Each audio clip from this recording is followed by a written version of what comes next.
Mataki na biyu domin magance ciwon sanyi infection ga maza da mata. Ganin yadda cutar take da wahalar magani yasa na ce barin ba ku hanyar da za ku bi ku magance ta gaba ɗaya insha Allah. Kuna sauraron wannan jawabi ne daga naku, ɗanku, ƙaninku, shugaba kuma jagora a cibiyar bincike na magungunan musulunci da na gargajiya wato Darul Thaqafa. A nemi waɗannan abubuwan kamar haka. Na ɗaya a nemi khurunjal, na biyu dammul akhwan, na uku qudnuf, na hudu zanjabil, na biyar fulful, na shida ikhlilul jabal, na bakwai daqiqut thaw, na takwas habbatus sauda, na tara habbatur rashad, na goma hulba, na sha ɗaya na'na, na sha biyu asalin furen albabulaj, na sha uku asalin itacen sazabu, na sha hudu asalin ganyen zaitun, na sha biyar 'ya'yan majanfari, sannan a haɗe su a dake su duk su zama gari.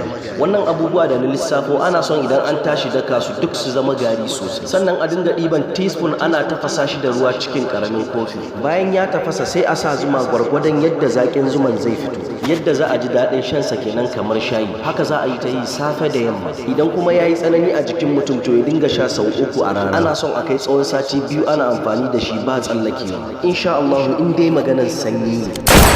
Domin neman ƙarin bayani akan cututtukan da ba su shafi waɗannan ba za ku iya tura mana sakon WhatsApp ko kiran waya kai tsaye ta wannan lamba kamar haka 08103373096. Shirin likitan kaina yana zuwa muku ne kai tsaye daga cibiyar ba da magungunan musulunci da na gargajiya wato Darul Thaqafa.